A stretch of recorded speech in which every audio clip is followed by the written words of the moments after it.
Hi, I'm Feroz Khan, and welcome to Drag and Drop Low Code Unplugged, the podcast where we explore the game-changing impact of low code in software development. Join me in insightful conversations with IT leaders and passionate low code enthusiasts who are at the forefront of this digital evolution. Together, we'll explore how early adoption of low code is giving businesses a competitive edge on a global scale. We'll discuss its impact on software development, dissect its role in transforming businesses, and uncover the ways in which it's reshaping career trajectories. So whether you're a seasoned IT professional or a curious enthusiast, be sure to tune in as we share success stories and unravel the mysteries of low code. Subscribe now and stay tuned for a front row seat to the revolution that's shaping the future of technology. So let's go.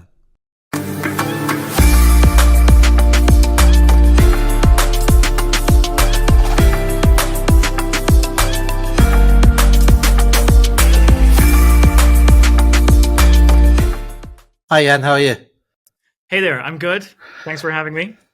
It's a pleasure to have you. I thought, I watch all your LinkedIn clips and you're very kind of, everybody knows in the community. So I thought it'd be good to have you on as a guest and hear a bit more about yourself and a bit more about obviously what we can look forward to with the Mendix and the community.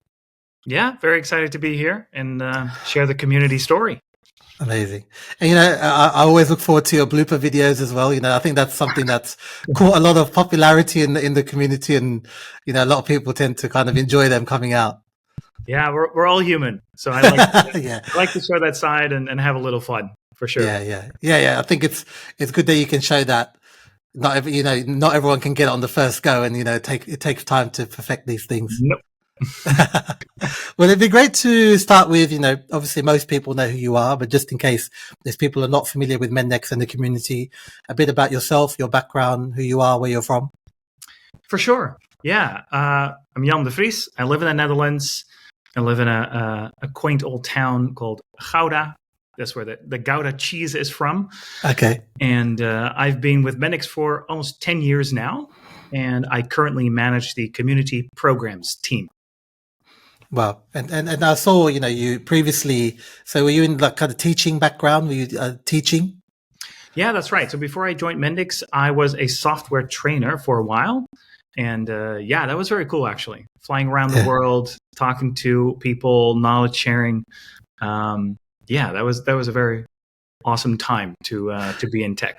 Yeah, I saw you did a brief stint in Uganda. Is it Uganda? You did a brief stint there as well? Yeah, that's right. I did an internship in Uganda for 6 months. Yeah. As a computer teacher, basically.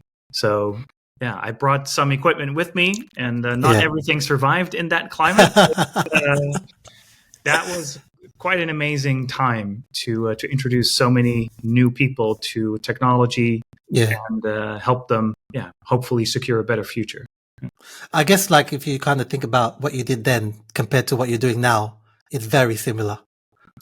It is. I think in the core, it comes down to the same thing. It's knowledge sharing, helping people learn new things, and hopefully I can play a small role in someone's future success. If I see that happen, and if I see people being successful, that's just, that's what gets me going. And, in regards to your role at Mendix, can you kind of dive a bit deeper into kind of, your role within the organization? Obviously, you've held a number of roles, but your current role, what you're trying to achieve.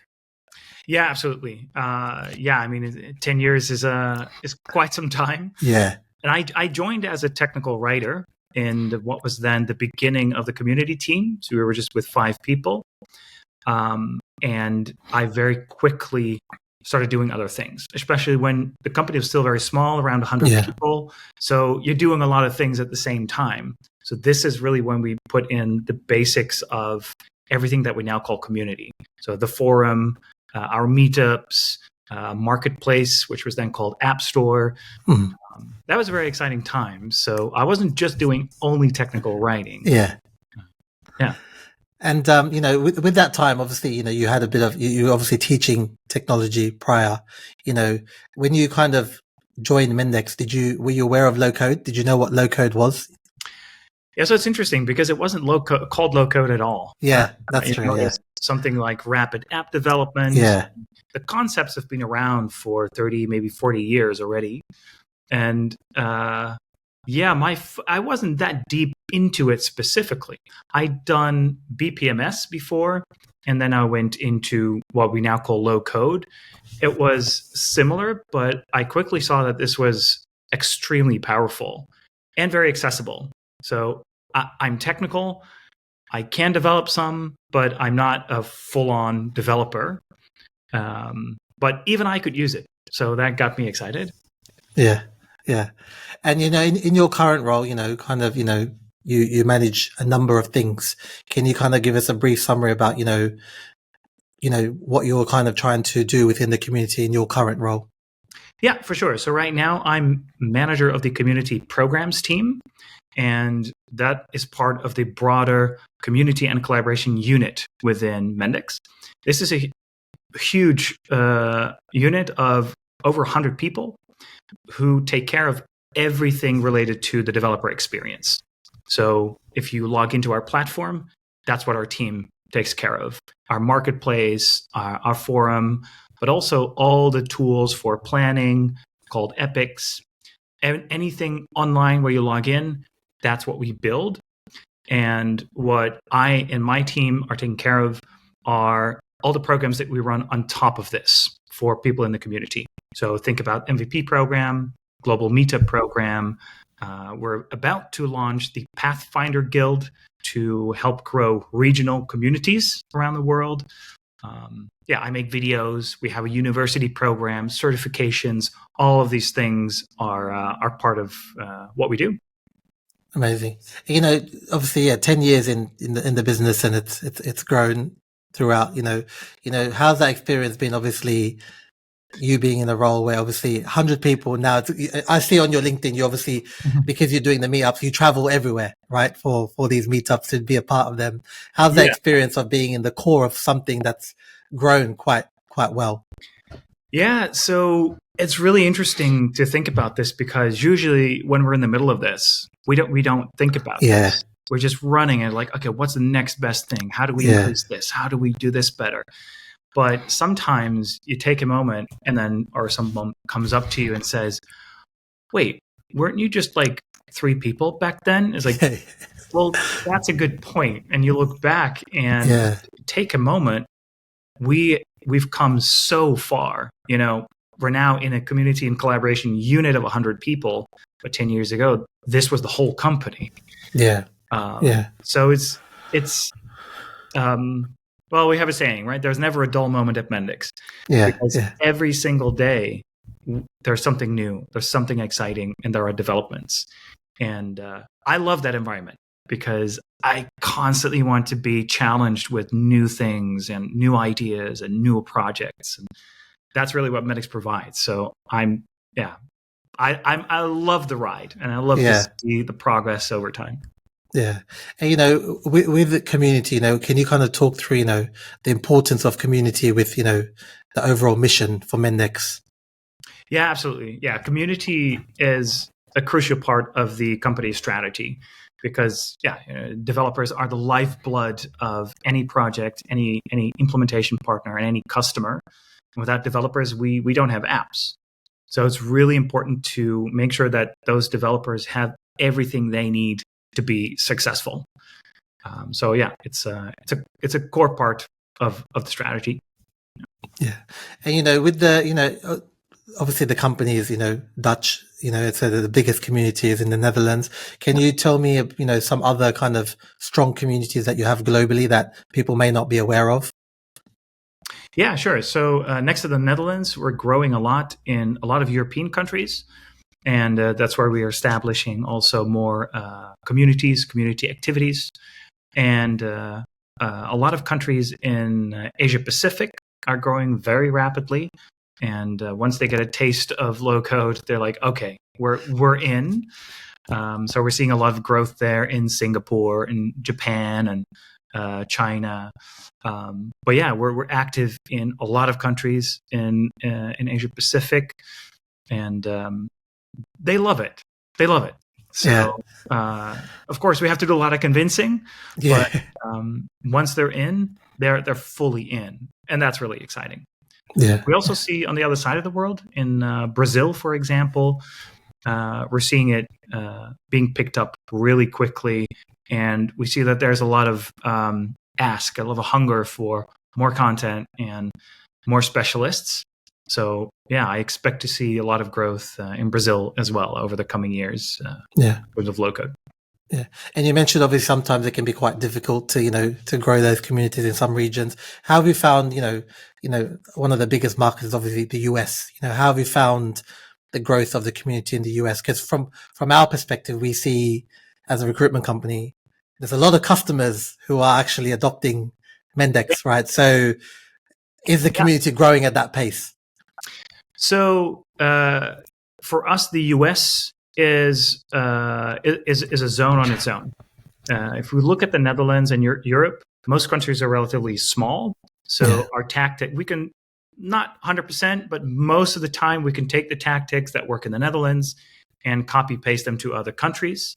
Of course, there are a lot of differences. There is difference in culture, in language, in the market, in how well known low code is, and capability, financial status. So there's a lot of factors that come into play, but most of the time we get it up and running.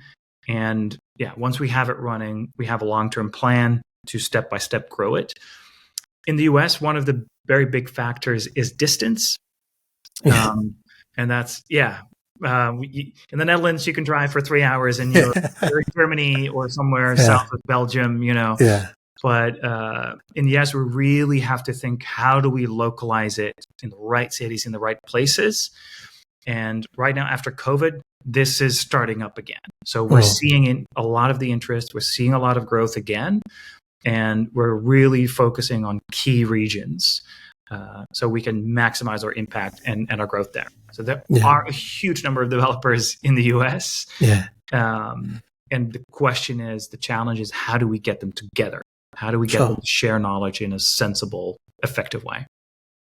And there is a meetup coming up that, they can turn up to. That's right. Yeah. So at the end of the month on September 25th, we're relaunching the meetups in Boston. And we have 3 speakers there. So that's going to be a very exciting moment where it's sort of a sign towards the community in the US as well, saying, hey, we're back. So let's go. And I can't share anything else yet, but Boston is just the first step. So we're definitely expanding to other cities as well in the US. It's good because obviously, you can see on your website that there's regular meetups in Europe, and obviously it's great that even partners are taking their own initiatives to do meetups around Europe as well. So it's good that now you're starting it up back in the US as well. And, people who might get a bit of FOMO when they see all these pictures of barbecues and, everyone getting together on the other side can kind of also be involved. Absolutely. Yeah, and we're also working together with people in our community to make this happen. And that's at the core of our community strategy. We're in the past year, if we include this month, we'll be at 100 meetups organized in 1 year around the world. And that's absolutely incredible. It's not that we personally organize all of these events, not at all. Like, we wouldn't be able to. But it's because the way we've set up this meetup program is that we manage it from our side, and instead of being organizers, we become enablers. So we help people in our community who are interested organize these events. So we have a partner from the UK, Oracle, who is going to Boston and saying, we're going to expand our business there. And we're going to organize this event because we think it's really important to have community support and to build community. And they've been doing that really successfully in the UK. So now they're like, let's go, I think that's really exciting. I guess that shows the importance of, I was going to ask about obviously partnerships, Mendix being, obviously there's only so much you can do on your own, and then, that shows the importance of having global partners who can kind of help spread the word and the message. Absolutely. This is crucial. So our community strategy hinges on our partner network and the success of our partners. And that's a good thing, because if we make our partners successful, we make our customers successful. And so that's how we think about this. When we think about future plans that we're working on, one of the key things is regional communities. So for a long time, we've done everything globally, global events, global webinars, global content. We're now zooming into country level or regional level and saying, what is our focus there? What does that specific country need to be successful? What maturity is that community in? Because while Netherlands might be here, maybe another country might be halfway there or just starting out. So how do we effectively grow those individual countries? Think about what they need. And so we create sort of a menu of community options and saying, okay, new country, what do they need? Is it good to start with meetups? Do we need to get some MVPs in this country? Do they need content? Like, what is it that they need? And then we started those initiatives, and each country has their own recipe for success, basically. I guess it's like, you can't treat every country the same, right? You have to, even like US, for example, like you said, the size, it's like those states, you should consider them as little countries themselves, absolutely. Different cultures, different kind of ways of working. Yeah, absolutely. And that really hit home for me when I saw on the map that the distance between New York and Boston is the distance between the furthest point in the Netherlands to the other furthest point. Like, that's, to me, that's whoa. Yeah. Absolutely. And the only way we can do that in those countries and regions is with partners who are willing to invest in building out the ecosystem. And that's beneficial for everyone. So I'm really excited about those partnerships. Yeah. And it's great. I think with the partners, you just, even though obviously they're collaborating with you, you can see just from their own content on places like LinkedIn, how invested they are in helping grow, because obviously it does benefit them as well. But at the same time, it benefits just the whole community in spreading the word. That's the goal of even this podcast, right? To promote low code, get people to consider it, look at it. There's a lot of kind of skepticals around still for low code. So combining kind of Mendix's material with their own really adds that extra value. Yeah, I totally agree. And I think I truly believe that community there is a differentiator. Having a place where you can find support, where you can ask questions, where you can find the knowledge and the certification you need, I think is really important. It's often when you start a new technology, the first question is, okay, where do I find all the things I need? What if I have questions? Maybe you're scared to ask questions, but having a helpful and supportive community plays a crucial role. And I have heard from people who reached out and saying, hey, I don't know if I should start low code, should I do Mendix or not? And I asked, I happened to be at an event then, and I asked some people from the community to say, hey, someone's asking me this question. Can we just record a quick video to explain it? Oh, cool. Recorded 5-minute video. It's like, hey, I can say it, but I'm from Mendix. So here's some people from the community who can give you an honest view of this. And that person, like, he was convinced and he started doing it. And that's he amazing. now even works at Mendix after. Oh, wow. That's really cool. And that's just, And I love just being in the middle of that, being able to connect people to the right people, and seeing this positive impact. I love that. Yeah, and it kind of ties into, like, you're going to have 100 meetups. I think that the goal, the real great thing about meetups is for people who are considering or even junior in their career, it's an opportunity to mingle with other people and really on a regular basis. They're not having to wait for long periods to kind of go dive in, have some information. Obviously any questions they have, they can speak to people in person. Correct. Yeah. And to make sure that is a safe and trusted environment, we make sure that there is no marketing, there's no sales, there's no active recruitment happening at those events. It's purely about the content and it's about the people. So don't worry about going to a Mendix event and then thinking, oh, I have to sit through this pitch, tell me this and this. Yeah. Not at all. It's a very open, very welcome environment. And what I like most about it as well is that different partners come together. and different companies and organizations who are, in reality, they're, competitors in a lot of ways. They get together, they share the knowledge, because it absolutely helps everyone become more effective and more successful.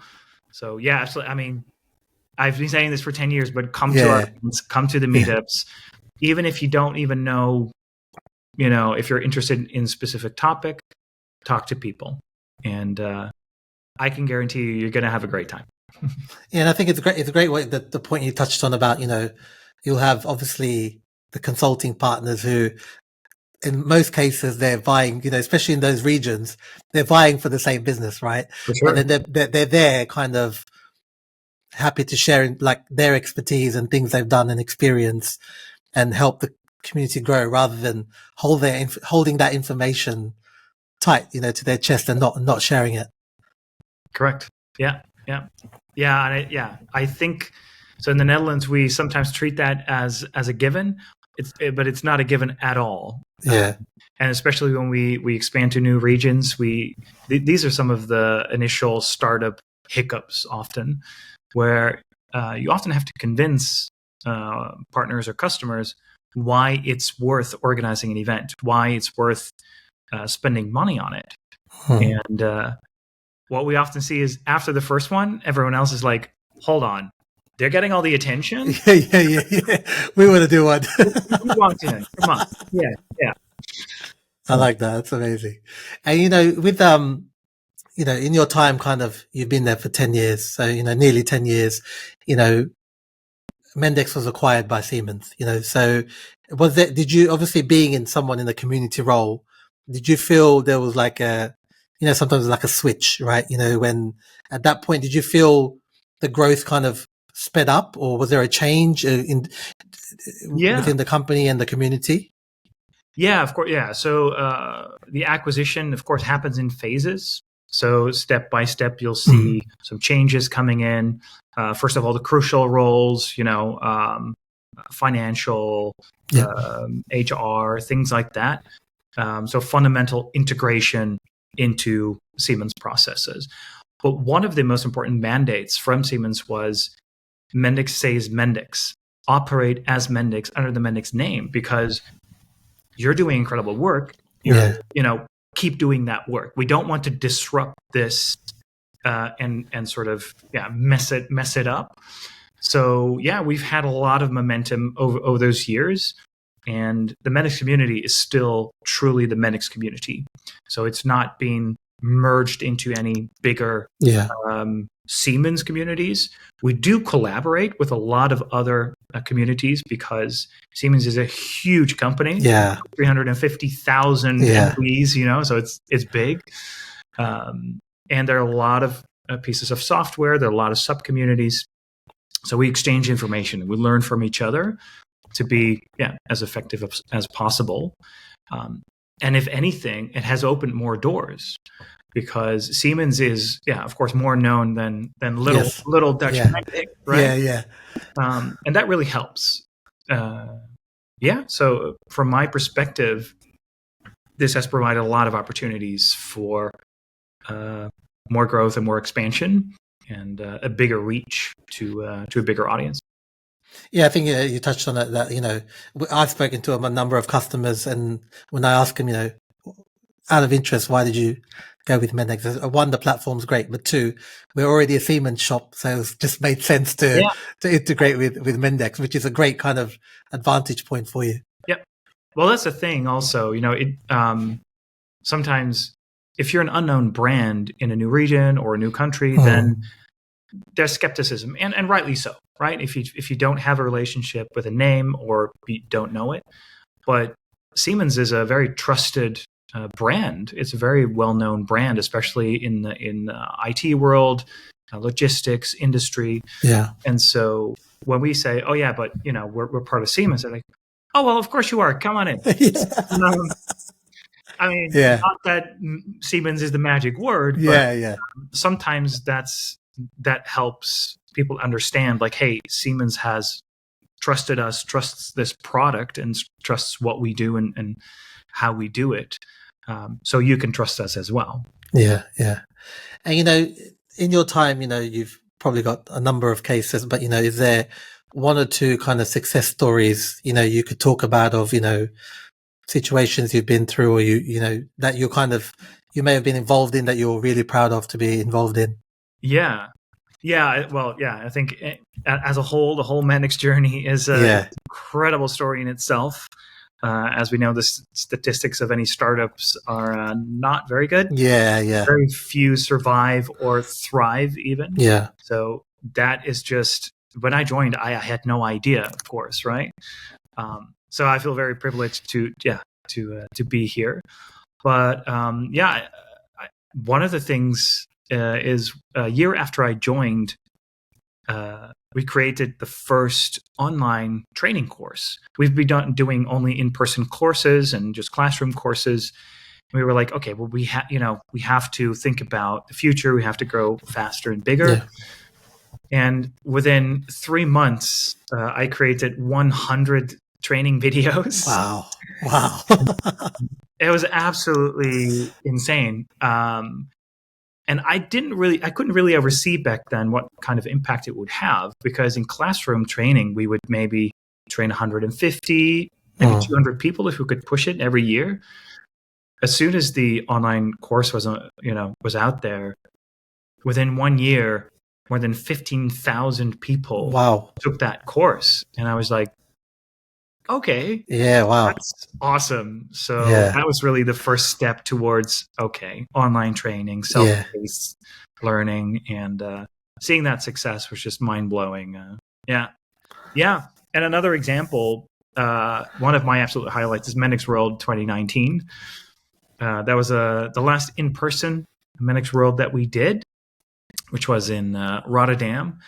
And the community was, of course, a big part of it. Lots of talks and presentations from developers.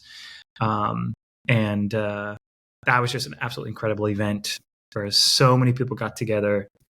Just that atmosphere. I still get people asking, when is it coming back? Online is just not the same. You're not there on the floor, feeling it, seeing it, talking to people. So I really love that, and I hope we can get it back. And I guess that's a nice bridge to the third example, is where we did get that back, is MX Hacks. So we had a huge hackathon 2 years ago, and initially we thought, we'll try for maybe 250 people, maybe 350. This had just after lockdowns had been lifted, so we weren't sure. So I called around some people and I said, okay, what if we do this in-person event? And they were like, shut up. First of all, I'm going. It doesn't matter what it is. Let me get out of my house. Exactly. I need to go somewhere. So eventually we had over 1,250 people in this event, which was, it was beyond all expectations. And 500 people joined in person. That's personally one of the absolute highlights of some of the achievements. I've been a part of, and just that lift of the whole organization coming together to make that happen. It's just so awesome to see. People are still again asking, like, when is it coming back? Because even people I speak to, they say, we really hope. There's no news yet, but we really hope, it does come back in the future. Well, there is some good news, because while we're not doing a large hackathon this year, like MX Hacks, we're doing a Capture the Flag hackathon. So that is a security hackathon. You're not building something, but you're solving security challenges and finding vulnerabilities in pre-prepared apps to teach you about security and like what are some of the pitfalls. So it's very similar. We're doing workshops. It's a 2-day event. We had registrations for Rotterdam office, which were full in 1 week. But people can also participate online, and that's really important here to make it available hybrid as well. And that's on October 10th and 11th. So we're expecting 500 to 600 people get together online and in person. and hack away and learn as much Yeah, as you great. I'm Yeah, really and looking you, forward to that. yeah, and you mentioned the pandemic and how things kind of you mentioned also you did these recordings for the trainings. A lot of companies obviously just did in person. So did you feel you were kind of already kind of prepared? How was that experience of you and the community going through something most people are not really prepared for? It's sometimes it's undescribable because we had planned a Mendix World in that I believe it was June 2020, and so 3 months before the event, everything was organized, right? Yeah. We had to completely pivot, and our complete event team had to rethink, what are we going to do? Are we going to cancel it? Are we going to go online? Are we going to do some form of hybrid, maybe in offices? And lockdown regulations were changing sometimes Yeah. daily, so we were refreshing the Yeah. government big events bigger than 50 Yeah. people. Yeah. But eventually we had to basically say, this in-person event is canceled. We're going to completely organize a brand new Mendix World 2.0 online. And that was, of course, we had to move it back a little. That was in September. But that was an incredible shift. And there was so much uncertainty.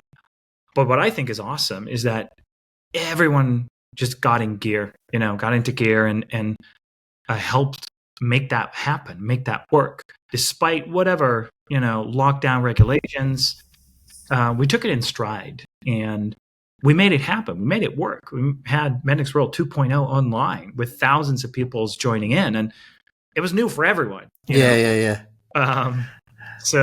Yeah. What we did see is in the beginning, everyone was like, oh, finally we can go online. And, so attendance went up.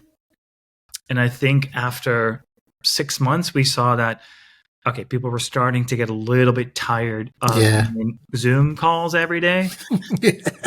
So that's when an online meetup, which is really just a webinar, it started going down in terms of attendance a lot. And then we said, okay, we really have to change. Let's dial this down to the bare minimum, maybe 10% of what we do.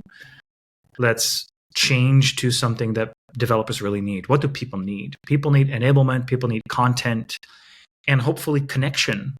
But the connection part in person couldn't be done. Yeah. So we really had to find our way. And we did that together with the community. And that's how we do everything. From my perspective, community is a core part of everything we do as a company. And that means asking the community, what do you need? How do you want to engage? How do you want to learn in this current situation? What do you need?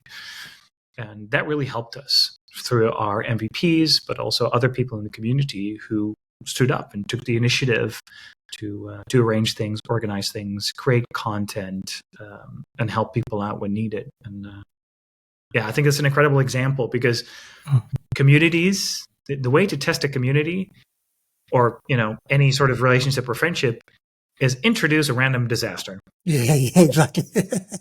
What are you going to do? Yeah. Who's going to panic? Who's calm? What are you going to do? And I think it's incredible how our community got together and made it work. And I think that's also why we were able to recover after the lockdowns so quickly, is because we stayed in touch and people care. I know this is a scary word, caring about things, but the community really cares and we care about each other. And so after the lockdown, I think the first meetup we did in person was back in April 2022. And again, I wasn't sure, right? How many people joined? Yeah. It really was a test. And within one day, we had 95 out of 100 registrations. Wow. I was like, okay. Yeah. My doctor did that, but it makes sense. People have been waiting for it, and you need to have a sense of belonging, a sense of support.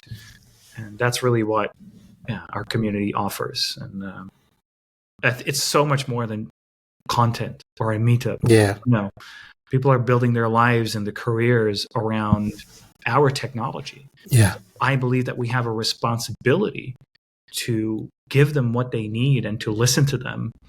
And even if it feels like we don't, trust me, we're listening. We know how you feel. And we're working very hard every day to make your life better. I'm assuming if you did announce MX World, the website might go down because there'll be so many people interested. Probably, yeah, yeah. Well, that will be something. Yeah. Yeah. And, speaking about community, I think we were talking about it offline, it's something that, hasn't been that popular over the year. Like, it's not been known about that well, and it's really taken off now. What would be advice to kind of, anyone who's looking to pursue a career in community? Yeah. So I think the word community is used a lot, but it doesn't have a really fixed definition yet. So how you do community is really interpretable. It's you can define it yourself. How we do community is completely different from how Spotify does it, or Red Hat, or Microsoft, even, or any other company. And those are tech companies. Yeah.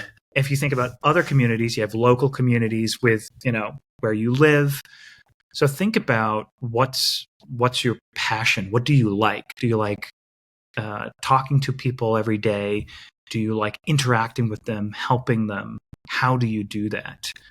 Whether it's through tech or through training or through social media, all of these are part of it. And one of the things to make community successful, as any part of the business really, is making sure that it completely aligns with the company core strategy and that it adds value. And this is sometimes difficult for community to prove, because how do you prove that because you did an event or a meetup that the company is doing better? So there's no one-on-one metric that says, oh yeah, +1, hey, we can celebrate. Yeah. We can't do that. So we constantly have to reevaluate, what are we doing? Why are we doing this? Does it make an impact?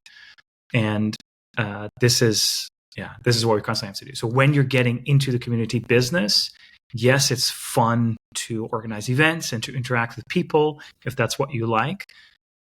But the core of community business is to help people succeed and find a role that is that. And community, to be honest, it's very broad. A lot of people are doing things that you could call community. A lot of companies are already doing that.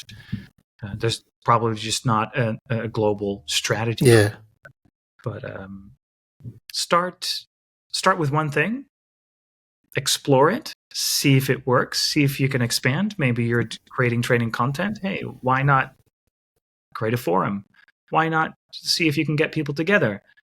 Maybe you can do some sort of ambassador program. You can give people points and badges. There you go. You have a community. Yeah, it's amazing.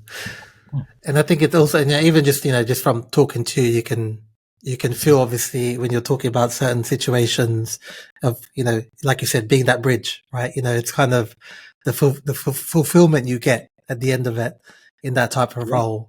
You'll be able, you can one day sit there and say, I've been in so many people's, I've been a little piece in so many people's journey for their career. Yeah, exactly. Yeah, and exactly. That's not even. I'm not doing it for like recognition or for the fame or anything. I just want to see people succeed. And I just happen to be one of the rando people that likes to record videos. So that's what but for me, it's really anything that's necessary to help people succeed, and that's really gets my blood pumping. And I think I know it's going to sound so cliche. It's all about the people. It's all about your relationships, and that's where it starts. You cannot get anything done without building relationships and maintaining those relationships. And I think that's also why our community is now so strong, because community is not going to get you instant results. Community is a long-term investment in a personal relationship with your users. The second you forget that, it's going to go downhill. And community is truly a long-term vision, long-term program. Amazing.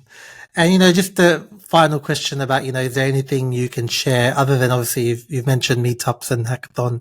Is there anything else, the Mendix community can look forward to either this year or anything that you already know for 2025? Well, yeah, absolutely. We're going to plan another Capture the Flag for next year. So that's for sure.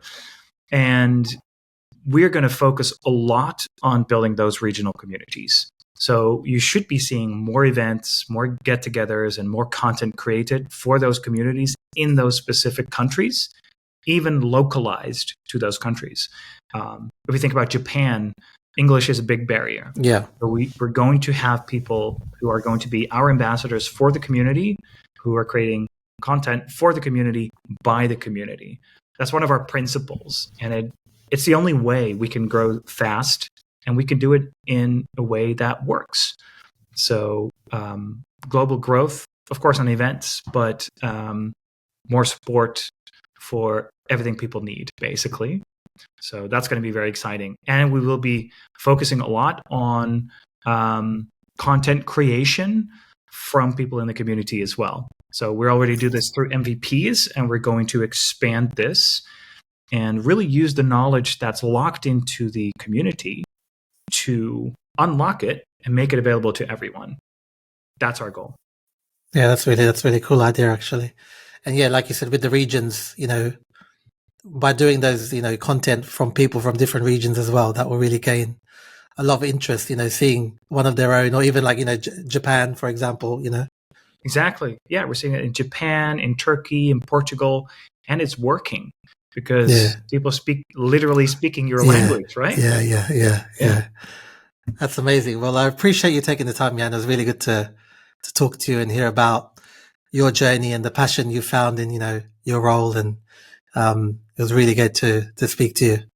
Yeah, thanks very much for having me. It's been a joy talking about this. And I know that if you didn't, put a stop to it, we could talk about this for hours. Yeah, exactly. Yeah. But thanks so much for the opportunity. And I hope that people will like what's coming for the Mendix community and that they'll be a part of it. So I look forward to that. Amazing. Thanks, Jan. Thank you. Thank you for listening to today's episode, which is brought to you by iTrack. We are a leading staffing firm that solely specializes in supplying both contract and permanent low-code professionals to organizations globally. Navigating the niche landscape of the low-code market requires the best talent, and we recognize its critical importance for our clients. Whether you're a company looking to strengthen your team, an individual seeking the next career move, or someone entirely new to the world of low-code, we're here for you. Our extensive experience and in-depth market knowledge enables us to quickly pinpoint the ideal candidates while offering expert advice and support at every stage of your low-code journey. Reach out to us through our website or connect with me directly on LinkedIn. I'd be happy to assist you. Thank you once again for joining us today. We'll be back next week with another insightful episode. Until then, take care.